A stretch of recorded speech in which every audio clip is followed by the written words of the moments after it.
We might as well start now. The quicker we get started, the quicker we can get to the cheese afterwards. So I am pleased to introduce Dr. Clint Jones, who received his PhD in philosophy from the University of Kentucky. He has taught at many universities, most recently the University of Wisconsin, Stevens Point. He has published books and articles on environmental concerns, utopian theory, Marxism, and graphic novels. His most recent work is Apocalyptic Ecology, Cataclysmic Life and the Environment in Post-Annihilation Graphic Novels. In general, his current work aims at developing a post-capitalist concept of the self as belonging to the natural world. His lecture tonight is entitled Witchcraft and Social Justice, Moving Beyond Capitalism. I would like to thank the lectures committee for their support for Dr. Jones' visit, as well as the Swanee's Integrated Program for the Environment and the Humanities Department. Thank you to all three groups. As I said, there'll be a reception afterwards to which everyone is invited in the lobby. Dr. Jones will also have several of his books on hand and will sign them for you if you like. Also, interested students who are available tomorrow from 12 to 1, I invite you to dine to have lunch with Professor Jones in McClurg Meeting Room A, just for an informal conversation. Please join me in welcoming Clint Jones.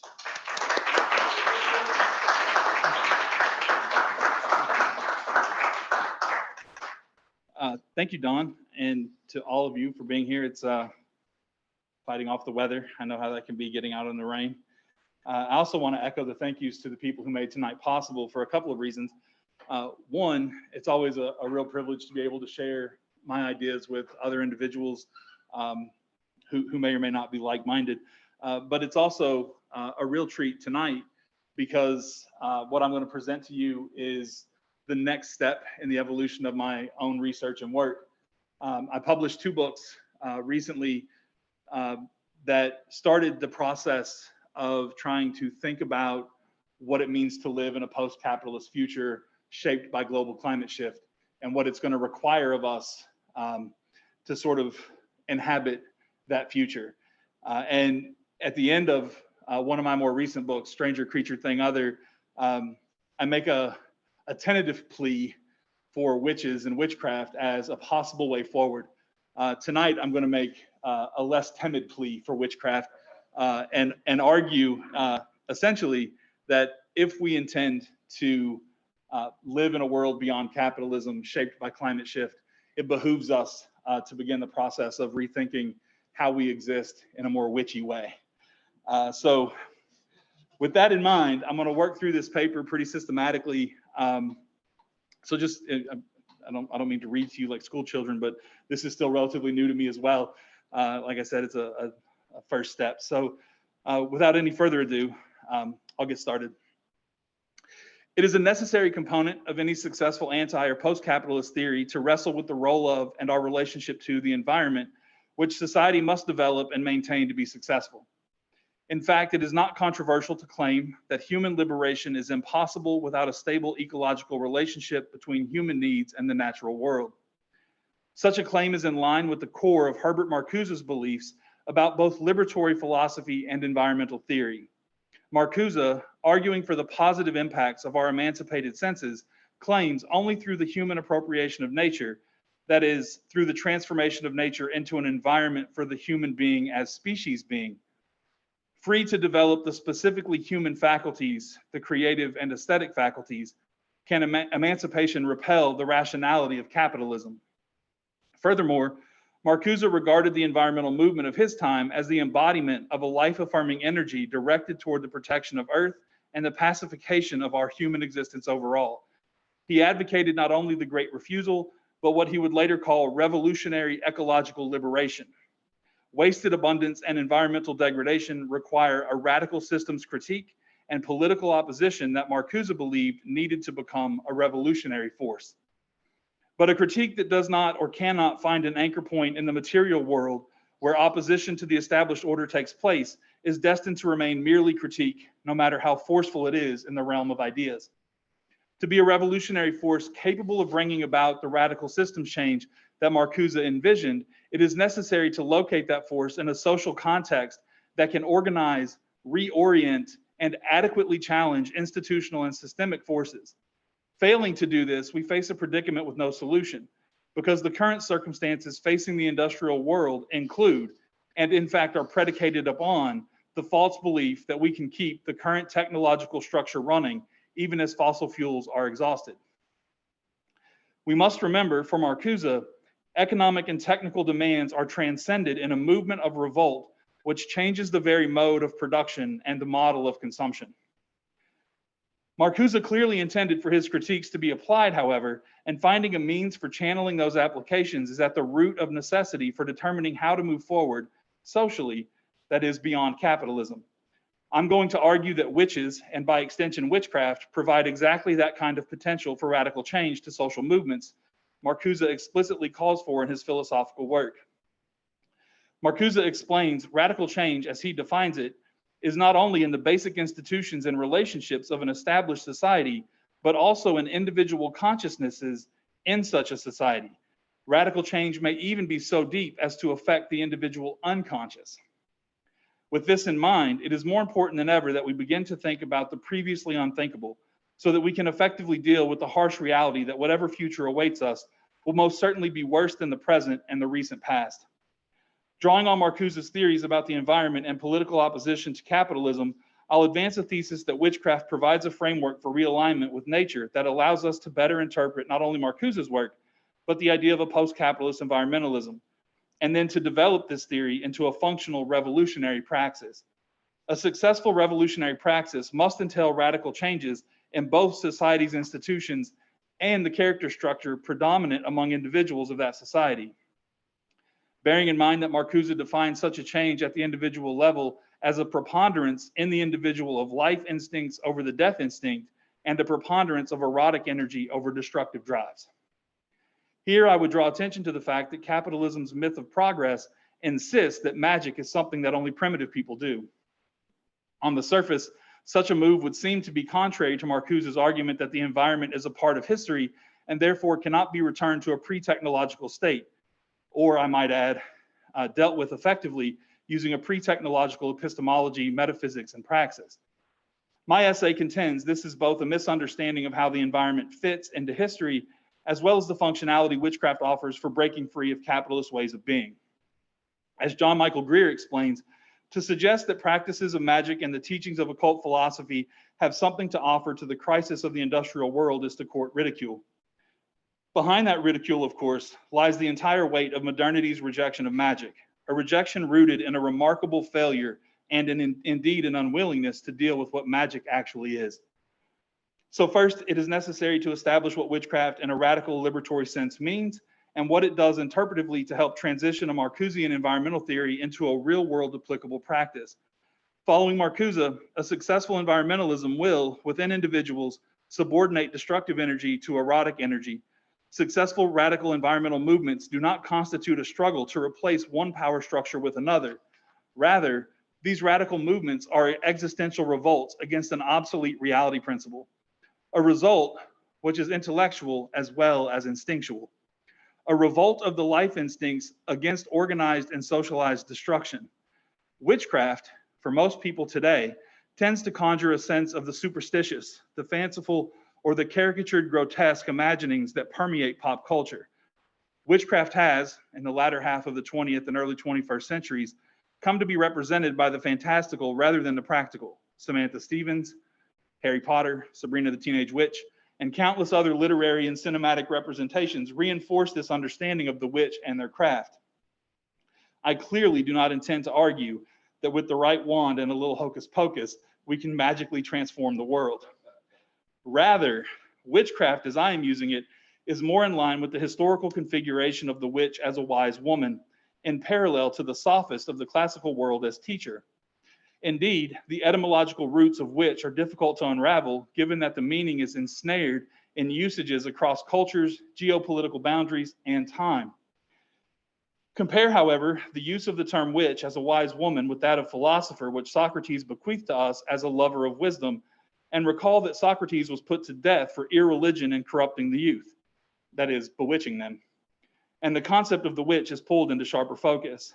The comparison to Socrates takes on added weight when we consider that imperial societies, especially those in decline, are often at odds with themselves over the few virtues that are left to their society compared to the vices exhibited by their citizens. That should sound familiar.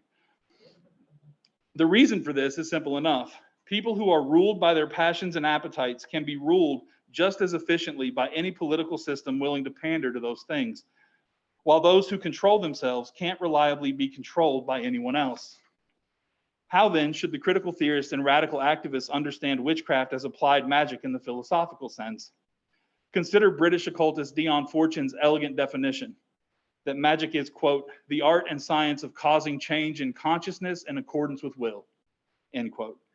John Michael Greer, a self-described operative mage, explains that the basic tools of the mage are will and imagination applied through symbolism and ritual, to which I would add there needs to be an appropriate orientation to the world. And it's important to remember, from Pythagoras to Plato to Plotinus, the pursuit of wisdom was bound up with mystical thinking. But this did not stop philosophers who performed magical rituals from immersing themselves in the study of logic, Euclidean geometry, and the most up-to-date natural science of the time. Katie West argues rituals don't mean anything on their own. It's the intention that makes a series of arbitrary actions powerful. Unlike religious rituals, which are prescribed by someone else, witchcraft rituals can grow out of our own bodies, spirits, and desires. Thus, we may conclude that magic is the act of deliberately choosing to apply significance to our actions and to cultivate a deeper meaning to them. Paul Newman claims, magic purports to be a science of the imagination, translating images to grasp the past or future or willing them to generate shifts and changes in the course of human affairs. It finds its natural ally in an art, poetry, that channels language in order to organize and stimulate the imagination. Following closely on these interpretations, occult poet Ted Hughes offers this simple explanation of magic, one way of making things happen the way you want them to happen. Echoing Marcuse, Peter Gray, a witch practicing currently, arguing for a greater role for magic in our personal and social lives, states flatly that industrial science is murder and not magic. It is a relentless disenchantment that we must all counteract. These formulations of magic and witchcraft shade easily into a sense of multidimensionality, hearkening directly to a core facet of Marcuse's libertary philosophy, counteracting the negativity and negations of industrial society. Following on these descriptions of magic and witchcraft, as I have advanced the idea here, could be understood as a set of epistemological, metaphysical, and practical relationships to the world, both natural and social, such that by existing in this way, one's very being is an act of resistance and collectively becomes a source of transformation that can resist the forces of capitalism. Witches understand their epistemic and metaphysical position to be rationally positioned between scientific discovery and supernatural understanding, and practically speaking, as equal members of the biotic community. Witchcraft tends to identify first and foremost a world of social cultural practices and beliefs that are typical of pre-capitalist society, and at the same time alert us to the existences of other possibilities in our own relationships to the world. Failing to recognize and exploit these other possibilities, we risk continuing the cycle of creative self-destruction that characterizes human societies and is currently finding its purest and highest exemplification in global climate shift. Witchcraft, as a practice, counteracts the ingrained negativity of capitalist society and, allied with a stout environmentalism, answers Marcuse's call that a successful environmentalism must attend to both social institutions and personal character. For Marcuse, the destructiveness of society is embedded in our social and economic institutions, as well as our individual characters. According to Doug Kellner, a radical ecology which relentlessly criticizes environmental destruction, as well as the destruction of human beings, and that struggles for a society without violence, destruction, and pollution, was always a part of Marcuse's vision of liberation. How is that not a description of magic? For the reasons laid out by Kellner, any attempt at realizing Marcuse's new sensibility will require a fundamental transvaluation of values. Indeed, hearkening back to Nietzsche, a transvaluation of all values. If we fail to realize a new set of values values not derived from the desires and needs of mechanical industrial society, then the most we can hope to accomplish in any revolution against capitalism is a repetition of the same mistakes in new ways, rather than achieving a way of transforming society into something unrecognizable as capitalism. Marcuse explains, the liberation of nature is the recovery of the life-enhancing forces in nature, the sensuous aesthetic qualities which are foreign to a life wasted in unending competitive performance. They suggest new qualities of freedom. No wonder the spirit of capitalism relegates this idea to the poetic imagination. Recall that, in part, the definitions of magic discussed earlier relied on poetry and imagination for pushing back against the idea that magic has no place in the world as such. Indeed, if capitalism can reduce revolutionary language to mere poetry, poetry with no meaning or force, then capitalism does not have to respond to the revolution because it remains empty, flowery language. A liberatory political consciousness, one that realizes Marcuse's new sensibility, must contend with the roots of social relationships where individuals most directly and profoundly experience their world and themselves, their sensibilities, their instinctual needs. Our instinctual needs are necessarily rooted in nature, that is, our relationship to nature. Mechanical industrial capitalism has successfully rearranged our lives through a process of civilizing us such that we no longer have a relationship to nature that is not dependent on understanding nature as a place of raw materials and resources. However, nature also represents the very negation of the market society, with its values of profit and utility, by presenting us with a social dimension beyond that of labor, but rather with a place of beauty, tranquility, and a non-repressive order. Marcuse argues quite plainly, the struggle for an expansion of the world of beauty, nonviolence, and serenity is a political struggle. The emphasis on these values, on the restoration of the earth as a human environment, is not just a romantic, aesthetic, poetic idea, which is a matter of concern only to the privileged, but today is a question of everyone's survival. Marcuse's new sensibility rejects the unquestioning acceptance of the operational norms of capitalism and the existence of the human body as an instrument of production. As such, technology as a means of liberation from the struggle for existence must be taken as part of the apparatus of freedom in a post-capitalist future. Marcuse's new sensibility, understood along these lines, must be situated against the Enlightenment rationalization for a mechanized worldview that was a precondition for the scientific revolution and a regimented work discipline aimed at industrial accumulation. If, as Silvia Federici argues, the mechanized scientific rationalization of the natural world passed through the destruction of the witch, it stands to reason achieving Marcuse's new sensibility must make room for a reclamation of witchcraft at a minimum. The awareness that the lessons of the past have something to teach the present requires a kind of thinking that has become very uncommon these days, and the main culprit for that rarity is precisely the transformation of culture into marketing that exists for no other purpose than to sell more copies of itself. It should come as no surprise then that modern capitalist society cultivates the belief that modern technology is, by definition, superior to any older way of doing things. For Marcusean critical theory, technology is not by necessity linked to capitalist development. Rather, technology has been wielded by capitalism as an extension of a technocratic consciousness which privileges the technological by equating it with a necessity of and for the good life. To quote Peter Irwin Janssen, the good life can only be achieved through the unstoppable progress of this particular science and this particular technology. Thus, science and technology fetishize the interests of power and domination. But this does not need to be the case. As Marcuse argues, nature, if not left alone and protected as a reservation, is treated in an aggressively scientific way. It is there for the sake of domination. It is value-free matter. This notion of nature is a historical a priori pertaining to a specific form of society. A free society may well have a very different a priori and a very different object.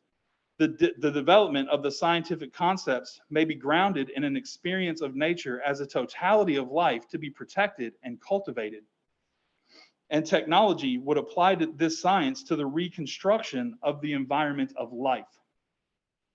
We must not lose sight of the fact that when we talk about technology, we do not mean that in the singular because there exist many technologies. The idea that technology is a singular monolithic aspect of society is a crucial bit of capitalist mystification. The treatment of technology as a singular thing hides the fact that our society, like all others, picks and chooses among technological options, and this needs hiding from the everyday person because it is usually influential members and groups within the politically powerful class that make these choices for private profit over the public good. To put the matter bluntly, it is possible to have technology and to deploy it to better the lives of people without having that same technology be an extension of systems of oppression and exploitation. The counterbalance to this claim is that achieving human liberation in this way will entail that some technologies might have to be abandoned, while others will have to be reimagined, and others still will have to be brought into existence. More importantly, technological and scientific solutions can only do so much before they get in their own way. To ensure the success of technological and scientific possibilities, we have to change how we live at the level of how we exist individually and communally.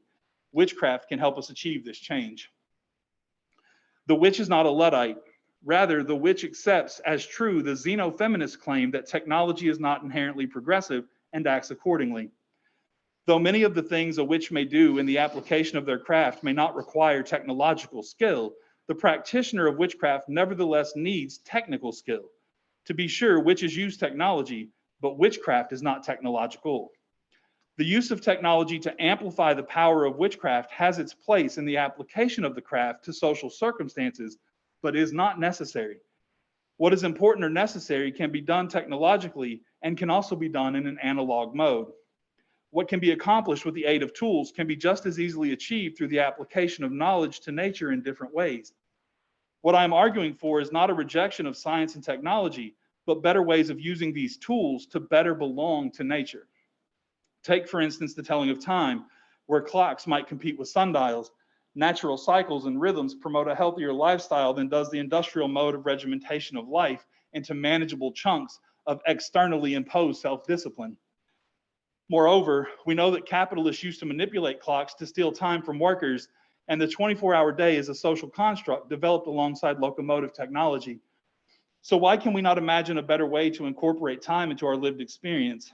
The natural world is only opposed to the technological world when the natural world is treated as mere resources for the growth and development of the technologically advanced, that is, for capitalism's best way of living. This idea that it's best is a clever bit of capitalist propaganda. The marrying of these two ideas, witchcraft and Marcusean anti-capitalist thought, allows for an examination of the uncanny nature of technologically augmented lives and the use of technology in societies reimagined for a post-capitalist way of being.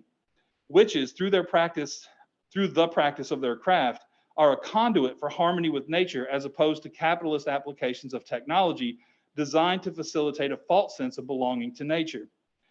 This is, as an example from Marcuse clearly outlines, which we can talk about in Q&A if you'd like. This is a design feature of capitalism that we are meant to embrace on the grounds of safety, comfort, and convenience. However, we cannot overcome this arrangement by using the tools that capitalism provides us because capitalism cannot be reformed. It is inherently a system of destruction. As Marcuse bluntly puts it, the process of productive destruction within the framework of a capitalist society is irreversible. Overcoming the principle of productive destruction contradicts the organizational principle of capitalism. Here, we must not lose sight of the limits of witchcraft for overcoming capitalism's penchant for destruction.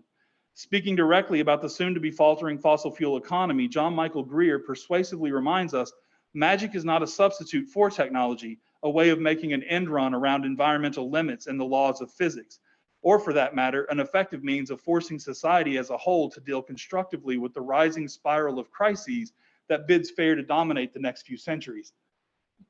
Rather, witches actively and intentionally practice what Marcuse argued for when he argued for a new kind of socialism in his later career.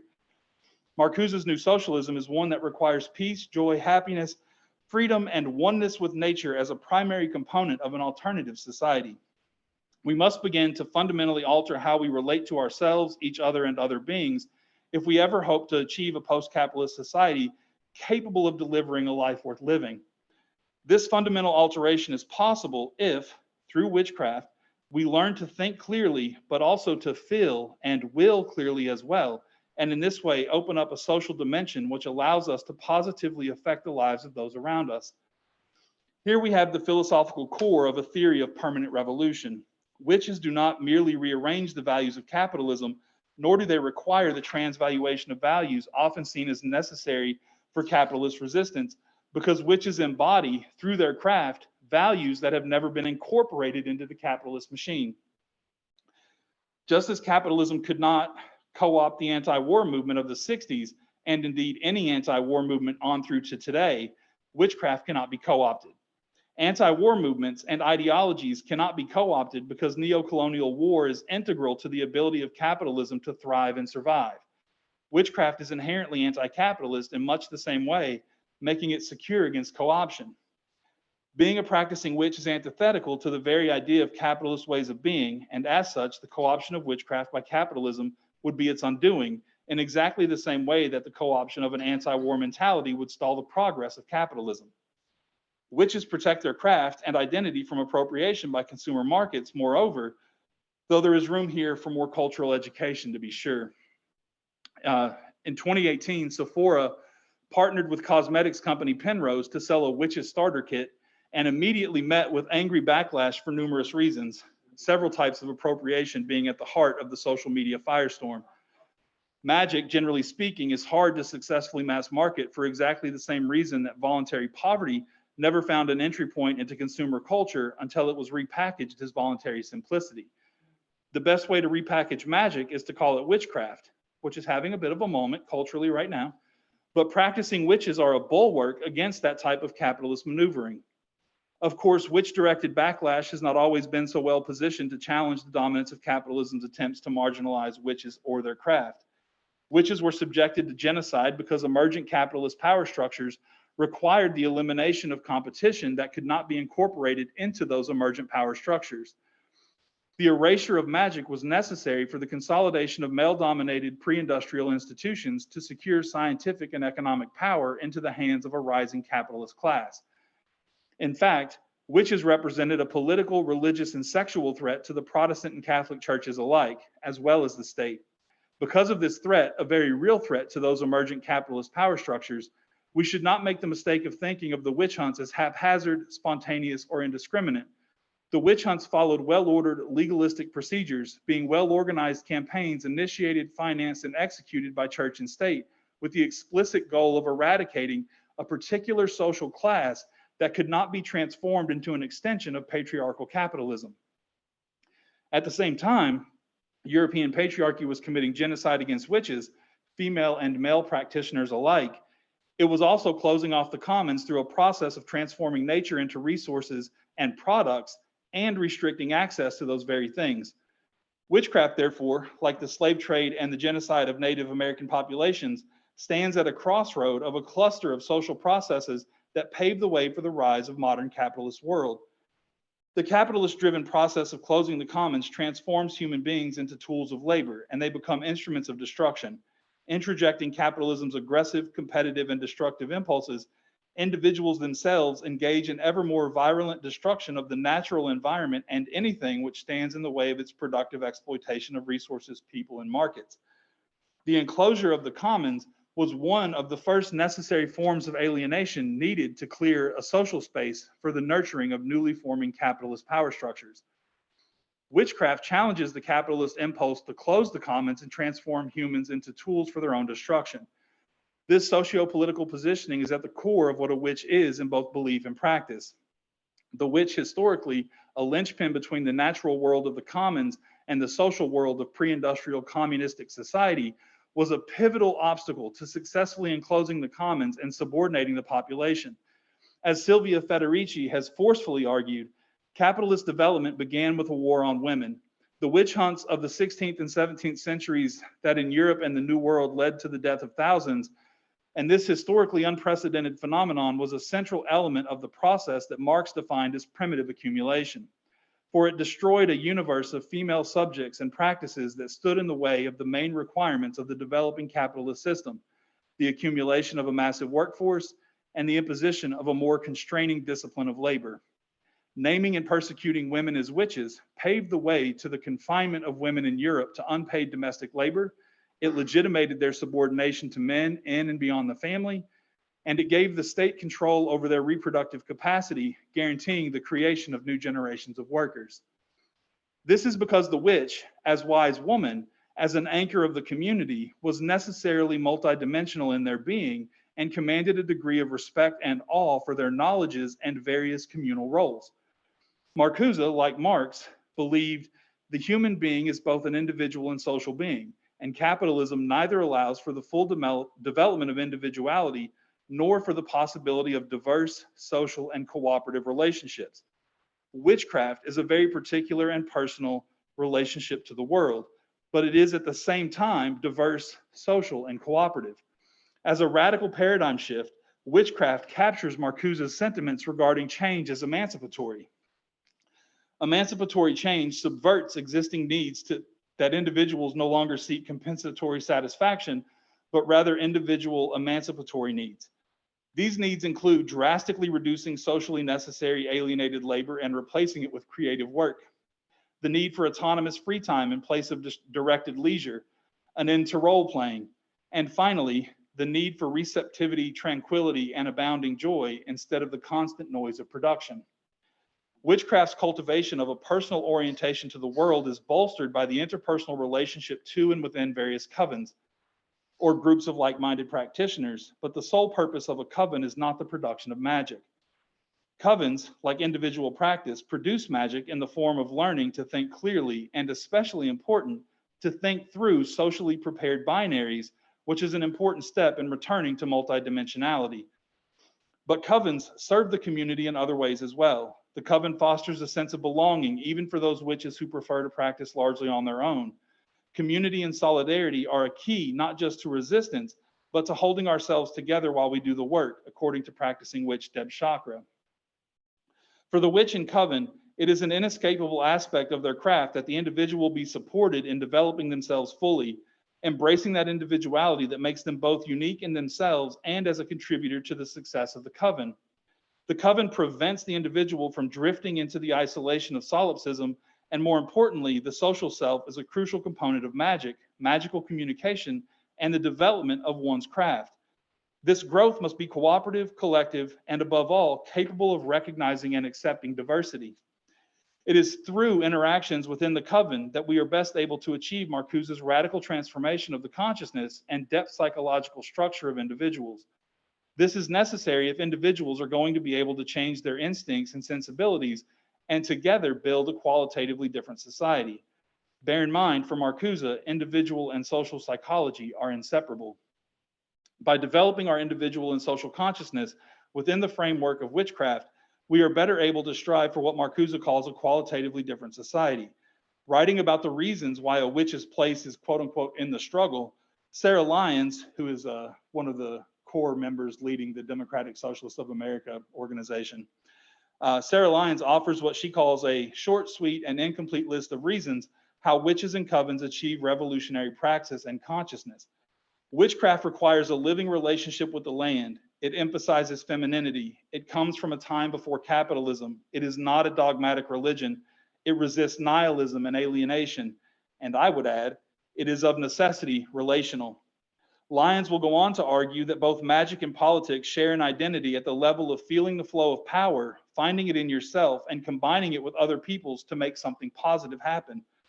Following this line of reasoning, we can reasonably conclude that witchcraft is a political act of will, an attempt to envision a better world and bring it into being by changing the way we inhabit and relate to the world. We must remember that all the problems of capitalism exist somewhere. They occur in a place, and they are made worse by the worsening conditions of their locatedness in an undermined environment. Witchcraft and magic, properly understood and practiced, respond directly to capitalism from a firm sense of belonging to a place, the place where the craft is practiced. Practicing witch Abun Zoll states the matter quite clearly with reference to her traditions of witchcraft. She says, witch is totally political. It is a political practice in that it allows folks to manifest things for themselves and their communities rather than relying on a capitalist system. Solutions are found through community and self-spiritual guidance instead of capitalism and all of the ways it drains people of their power. I think capitalism is afraid of the word witch because it implies self-sufficiency. How could capitalism work if everyone became self-sufficient? Self-sufficiency comes in a variety of ways: individual, communal, and social, and each requires us to rethink how we engage the world at each of those levels. There are obviously things we can be doing individually that disrupt capitalism. Developing and sharing our unique skills within the possibilities of a coven ensures that we learn and that what we learn and know is put to use for the betterment of friends and family, further removing us from the demands of a capitalist economy. Societally, however, things look a little more drastic, but unfortunately, these adaptive strategies are going to be forced upon us whether we choose them or not. I say this because fossil fuel economies are now in a state of decline, and all the ways we have built our lives around and within these economies will soon have to shift to other ways of being. It's better to be proactive. One example, briefly, is our dependence on privately owned vehicles. Not only will automobiles be untenable in our lifetime, but replacing them will not be easily done. So it is better that we accept this as true and begin to develop a self-sufficient lifestyle around the obsolescence of vehicles. Abandoning your car has advantages as well as drawbacks, but the key is that doing so prepares you for the future and brings about a future you can deal with. To paraphrase Gandhi, be the change you want to see in the world. Of particular interest is the trajectory of understanding that develops out of a reinterpretation of Marcuse's thought as witchcraft for the purposes of interrogating what exactly a technologically grounded utopia is and how we might inhabit such a space, even if that space is a form of perpetual revolution. Critically important at this juncture is the recognition that to make technology revolutionary, to wield technology as a tool that will advance the revolutionary movements attempting to move beyond capitalism, we must reinterpret our relationship to machine society. Not only will technologies we rely on now not be available in the future, but many of them will also be made obsolete post-capitalism because a post-capitalist future will not be fueled by the very fossil fuels those technologies rely on. This means we must rethink how our relationships to each other and other beings and nature are mediated by technology. Technology can be dealt with in isolation from the methodologies capitalism uses to deploy it, but technology is also not foreign to the adaptation and adoption of and by witches in developments, understanding, and articulation of their craft. Following Marcuse, if technology tends to facilitate forces of domination, it also has the capacity to overcome alienated labor and make for a qualitative change to a life with generous amounts of leisure and free time. To rethink our relationship to technology, we must first accept that technology is not inherently progressive, and not all new technologies are superior to older ways of doing things. Perhaps this is most evident in the field of agriculture, but other aspects of society are equally open to this critique. Wishes decouple technology from its relationship to capitalism and liberate it as a tool to be used for the betterment of individuals and communities without the exploitation and oppression often associated with it.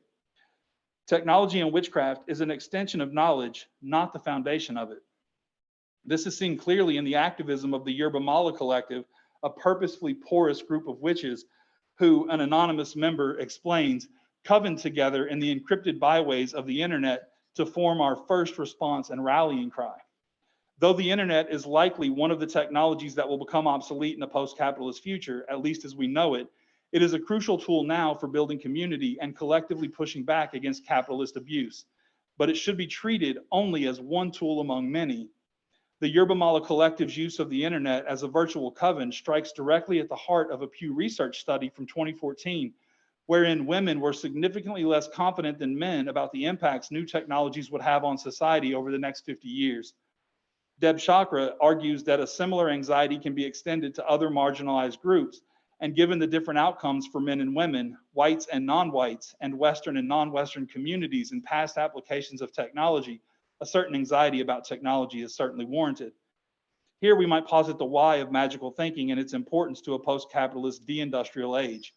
The forces that are taking the lead in the opening phases of the de-industrial age will be political, cultural, and psychological, not physical. About these issues, the methods of the scientist and the engineer have very little useful to say. For many witches, then, technology, especially the internet, can act as a means of connection and community building that does not have to remain virtual. Kristen Soleil argues if language can be a spell and repetition a method to transform intent into action, harnessing the collective consciousness through viral activist campaigns is one way witches are using their magic to fight back against oppression. This looks like ritual healing, sharing information, hashtag campaigns, and even collectively hexing particularly toxic persons or corporations. Using technology in modern witchcraft is not just limited to the liminal space of the internet. As voodoo priestess Sally Ann Glassman argues, voodoo ceremonies are themselves a technology for opening the door between worlds and inviting spiritual powers to interact with us. There are themes of resistance and redistribution of power inherent in the act of accessing and inviting invisible sources of power out into the physical. Ultimately, I conclude that a technologically imbued, witchcraft-oriented Marcusean outlook is necessary for successfully navigating both the fall of capitalism and its aftermath. After all, the failure of the established order of industrial society and of the political class who manage it is becoming hard to ignore. As Marcuse and his supporters often point out, an eros-oriented society is not guaranteed, especially if we are not collectively committed to a transvaluation of values. A transvaluation of values must not only challenge the established norms and moral vacuousness of the faltering political class, but it must also bring us closer to the natural world and eco-logics, while de-emphasizing and decentralizing technologies and machine logics. Achieving such a transvaluation of values requires us to do more than merely challenge prevailing norms within the framework that have been established by capitalists and the systems and institutions that protect and perpetuate those norms. We must obstinately refuse to accept the successes of capitalism and acknowledge its failures if we are to fully outmaneuver and overcome capitalism in its most rigid and reified forms. Essentially, we must figure out where and how we belong in the world, understood as an interconnected and integrated whole. We must not only bring justice to the victims of injustice, but we must transform ourselves into just persons, beings that belong. As John Michael Greer persuasively argues, a society founded on the unquestioned belief that economic expansion and technological development will continue forever has set itself up for shattering disillusionment in a future in which economic contraction and the failure of technologies too complex to be sustained will likely be dominant trends. I contend that having been removed from society to make way for capitalism, witchcraft can, through its reemergence as a social force, clear capitalism away, or perhaps more accurately, navigate the aftermath of its own self-destruction. Governments and markets are unlikely to take useful steps until it's too late. Therefore, individual action focused on learning to get by with less is essential. Marcuse, articulating the ability of capitalism to coerce conformity, acknowledges it's no wonder that under these circumstances, it is difficult to develop a nonconformist consciousness, a radical character structure. It's no wonder that organized opposition is difficult to sustain.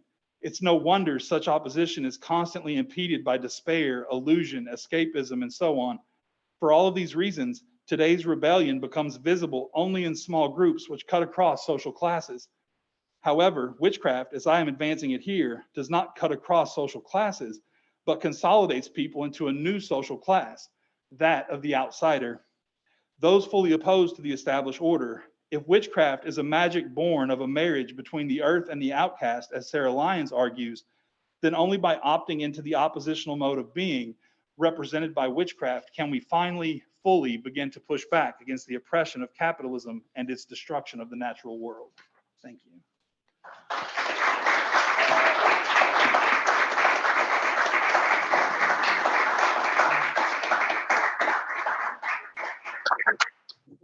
So we got, yeah, that was a lot. So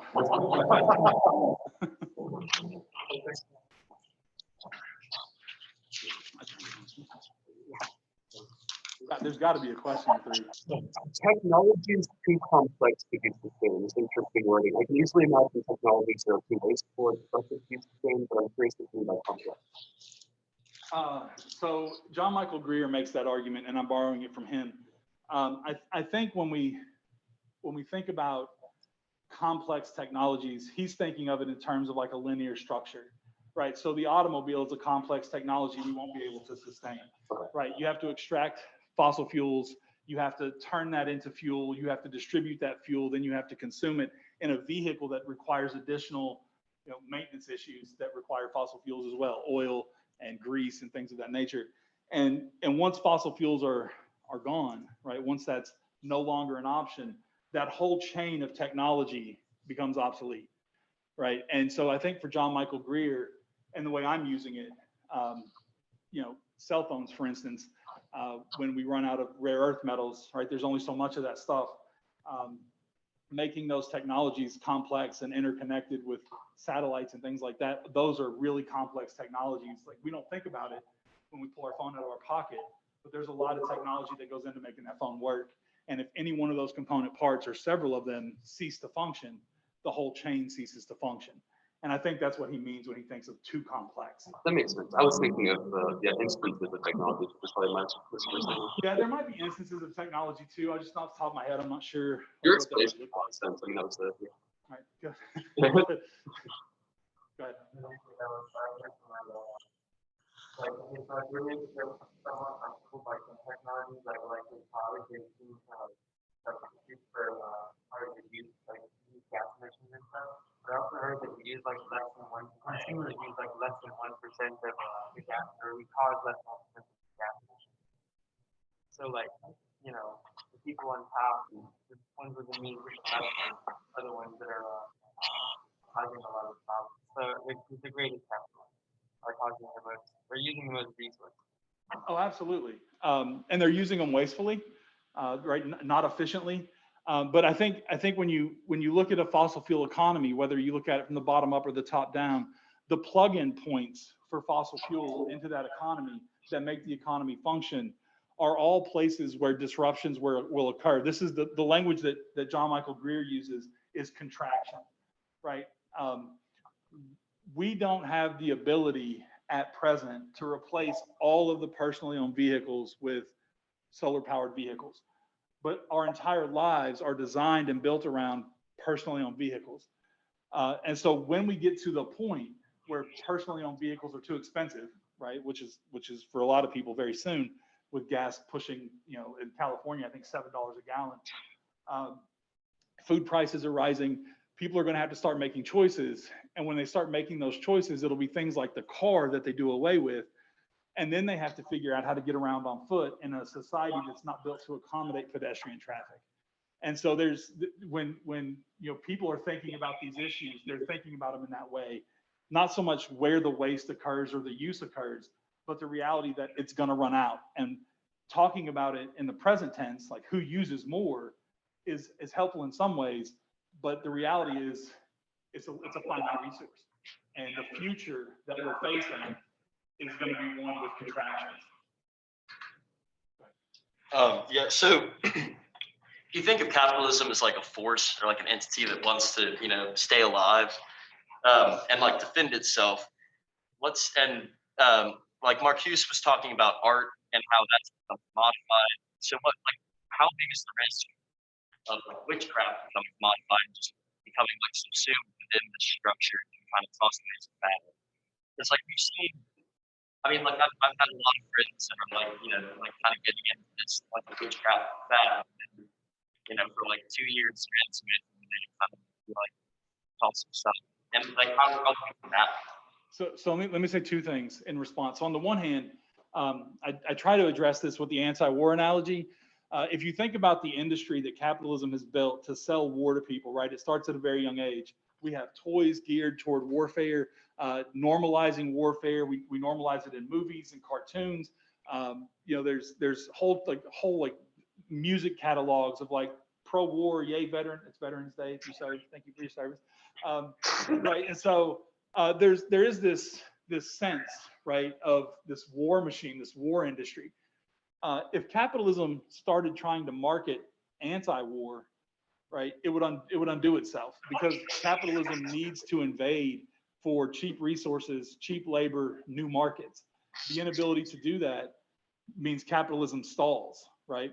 And so witchcraft, the way I'm employing it, the way Marcuse talks about it in this imaginative, creative way, if we reimagine our life outside of capitalism, most people wouldn't do the drudgery that's expected of them, right? They would find better ways to use their time and fulfill themselves and still be contributing members of society, right?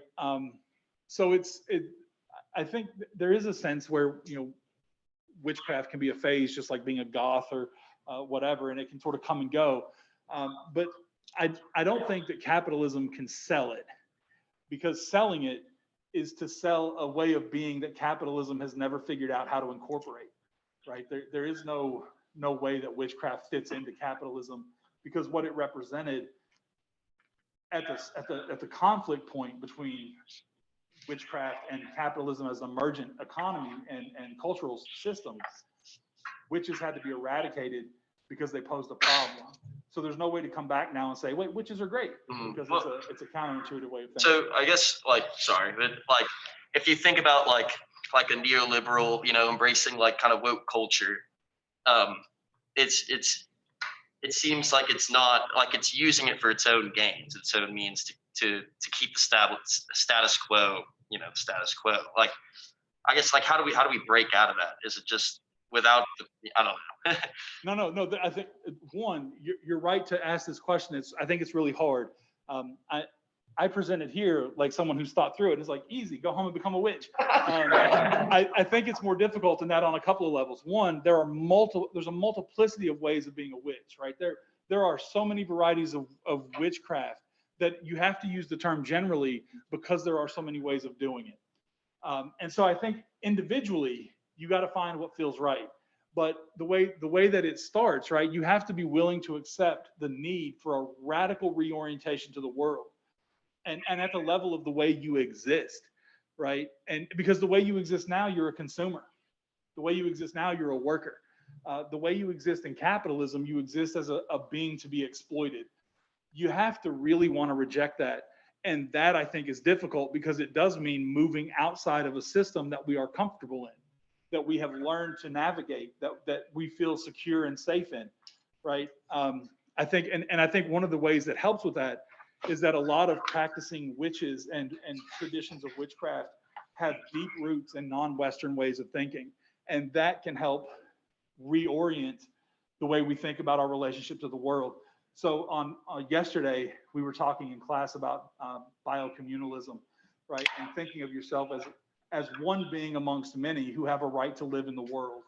And when you start thinking that way, you have to stop thinking about things as pests or weeds or ugly, right? You have to start thinking about the world differently as a place of a multiplicity of beauties, of ways of being, of life's worth existing.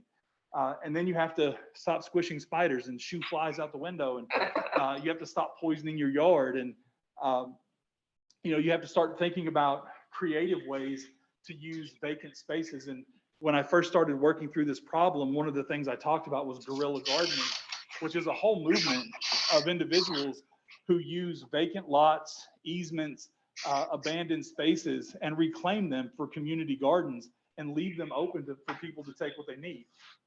And this has caught on and been commodified in places like Colorado and Washington, where they've planted fruit trees and other edible bushes for the use of the homeless population, which is a Band-Aid on the actual problem of homelessness, right? Which capitalism causes. Most people don't know this, but there are more empty houses than homeless people in the United States. So we could house every homeless person and still have a real estate market. But capitalism doesn't let us do that. And I think when you start really pulling back and asking yourself, how have I been plugged in? How do I unplug? Witchcraft as a community with the coven, but also as an individual way of reorienting yourself, starts to open up possibilities for rethinking the way you want to exist. And that, I think, is difficult work. I don't think you'll do it tonight. The journey can start tonight. I'd be surprised if you came tomorrow and were like, Dr. Jones, I'm a full-blown witch. I got questions. And I need help. I think you might have some answers. But I think any serious philosophical undertaking of introspection, reflection, and change is difficult. But in the reality we're faced with, I think it's not only necessary, I think it's being forced upon us. And so my argument is, why wait? Start now. Start with an anti-capitalist way of being, because capitalism won't be the way we exist in the future. It can't make it that far. Let me go here and I'll come back.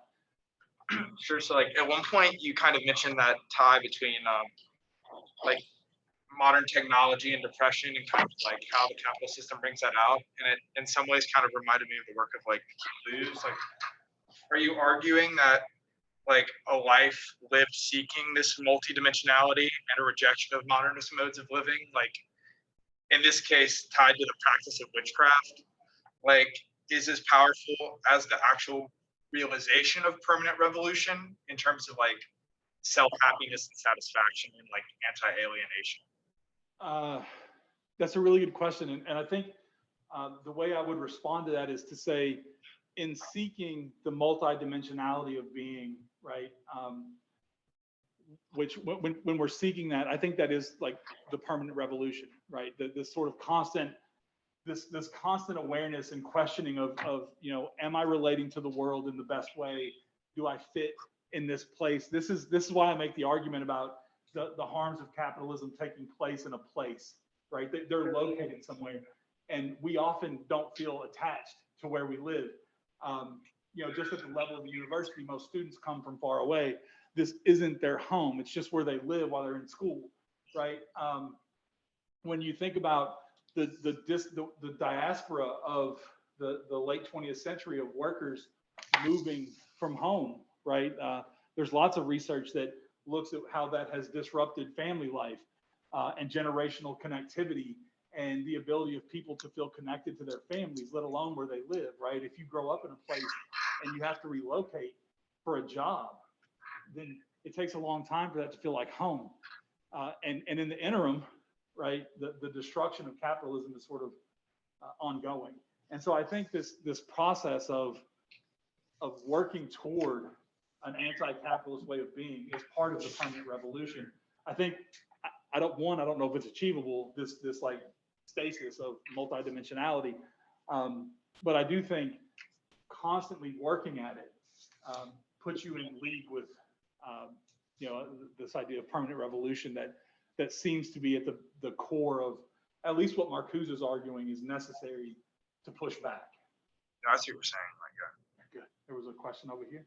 So what kind of resources do you have? Like, how would you say, hey, this is where you can start looking, or these are resources you can start looking at in terms of covens or things like that? You know, this journey of like community and biocommunity, you know, for people who may not have any idea. So up until a very short time ago, I had no idea either. That when you scientific worldview as we have received it, it has a shelf life because it's used in a particular way. Science in itself isn't bad, right? Science is just learning about the world and knowing things. It's how we use that knowledge, and this is why I make the claim in the paper. Science and technology should be an extension of knowledge, not the foundation of it. And so what I did when I'm doing actually, and just started like searching for types of witchcraft. There are a bunch, and you'd be surprised at the number of books that exist. They're not all housed in the New Age section that there are really good books that sort of help open up the space for thinking about it. So Margot Adler's Drawing Down the Moon, Starhawk, The Spiral Dance. There's a Witch's Bible, which is super interesting. That's the Witch's Bible. What did you say? Sorry. The Witch's Bible. It's really interesting. But there are kitchen witches, green witches, Wiccan witches, Wiccan kitchen witches who call themselves witches. There are fashion witches, which, believe me, I thought that was a joke. And then I started looking into it, and I realized that there are a huge group of women practicing witchcraft through the reclamation of fashion and makeup, much like second wave feminists did when they sort of pushed back on patriarchy and started wearing high heels and stuff, sort of reclaiming some of the stuff for you know, women instead of the male gaze. And so there are an abundance of resources because of the internet. Sarah Lyon's Revolutionary Witchcraft is a great book to look at if you want to be a self-starter. She does a great job of sort of explaining how to begin the process of what witches call initiation. There are covens that will help you start your own and it's really cool. There is one coven, I want to say it's in Columbus, Ohio, and they all have different skills. Like one can sew, one can knit, whatever, and they get together regularly and they use their skills to produce goods that they then give to homeless populations, people in need, and that's how they sort of use their magic to produce social change outside the system. And so there are lots of ways. It really just depends on what kind of witch you want to be. And that's a really personal sort of part of the journey, figuring that out. I don't know if that helps, but other questions? Go ahead. Right. I know you just touched on like the different types of witchcraft, and I'm not very like familiar with witchcraft in general. So I was wondering if you had any thoughts on how witchcraft can be like compatible or not compatible with certain like religious values such as like I know like the Jewish Christian like witchcraft is like different nation. It's like for example part of this and weakness. I just wondered if you had any thoughts. Yeah, no, that's a really excellent question. And there are so in the essay, I make the argument that witch is hard to unpack because it crosses cultures, geopolitical boundaries, and time.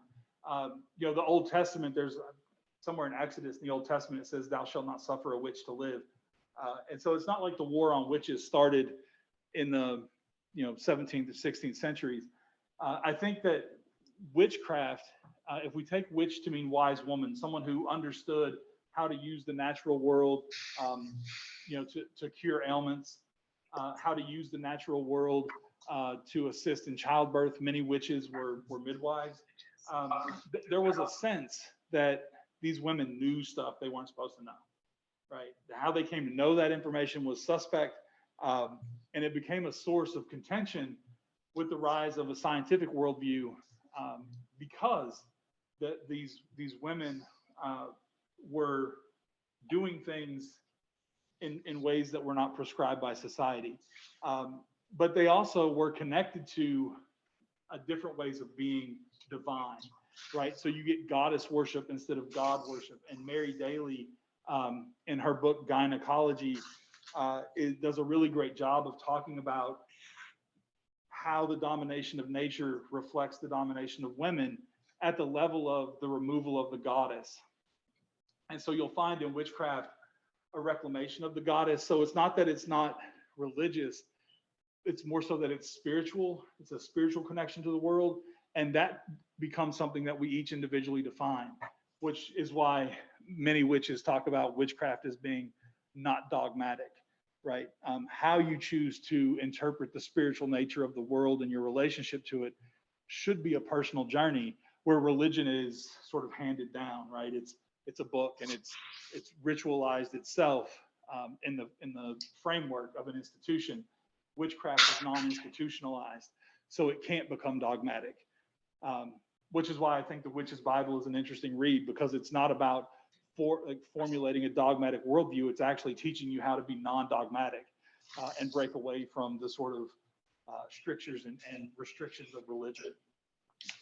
So I hope that answers that question. Okay.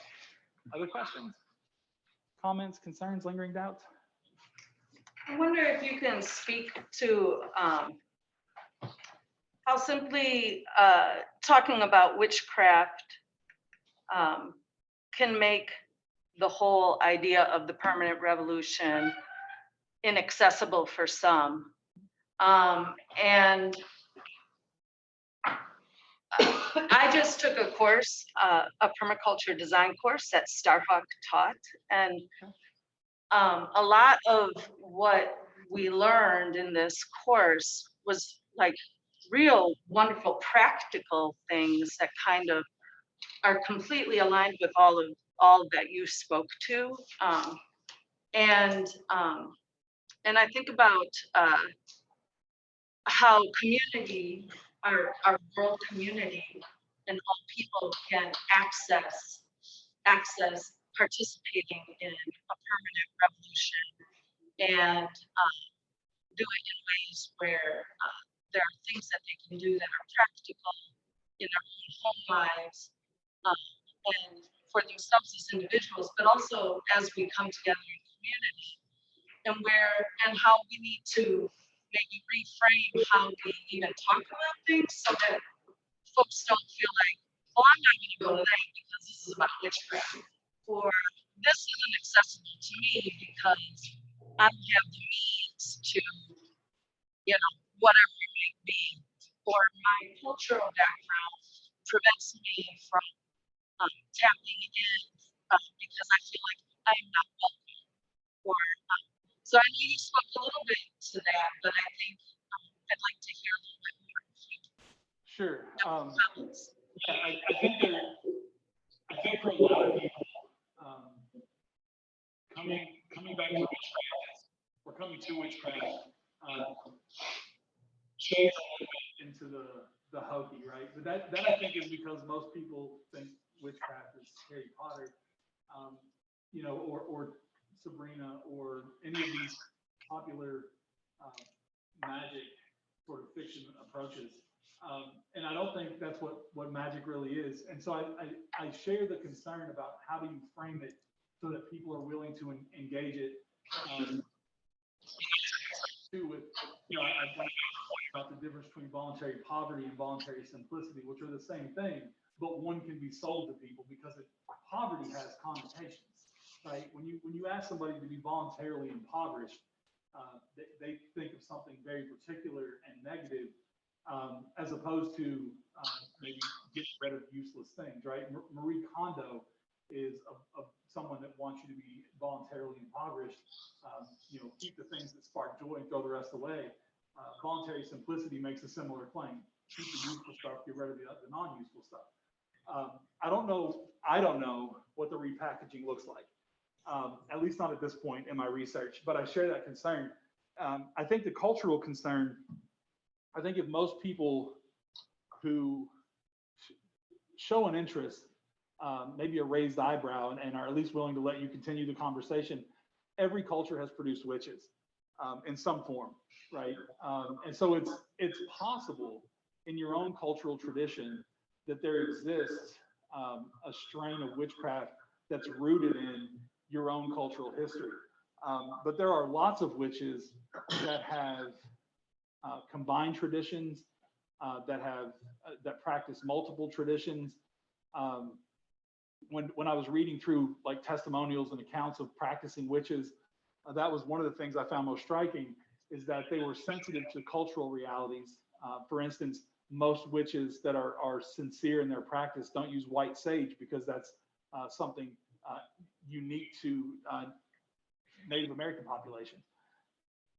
And so they're sensitive to that, even as they draw other aspects of Native American traditions into their own development and process of witchcraft. And that's where I think the selling point for witchcraft is, that it's unique to the individual. You make it your own by reimagining your life in a way that is creative and self-driven and not prescribed. This is what Marcuse is concerned about, this idea that we live a regimented life that is we're told how to live it. And we do what we're told, right? And this is why I use the example of the clocks. You set an alarm clock to get up in the morning. You watch the clock during the day. You have scheduled lunch breaks. You don't eat when you're hungry. You eat when you're told it's okay to eat. There is something disruptive in that that's harmful to the way that we should be living. And so I think sort of getting people into contact with a concept of magic that starts with imagination and self-willing and the cultivation of their own creative impulses gives people an inroad that allows them to be comfortable with the exploration. That's a hard sell, right? Because I do think saying witchcraft or magic has an immediate connotation. I wish I knew a different word or phraseology that would overcome that and make people more receptive to it.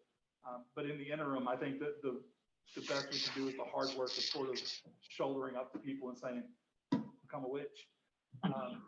Here's why, right? Here's some good reasons to think about witchcraft as a possibility. And I think it does reconnect us to the place we live in a way that's more intimate and fulfilling and rewarding, in a way that people are disconnected now. and disenchanted, in fact, to use Peter Gray's language. And I think re-enchanting the world is hard work, but necessary work. Thank you. I invite, if you have further questions, I'd like to move to Thank you very much. Thank you. Well, thank you very much.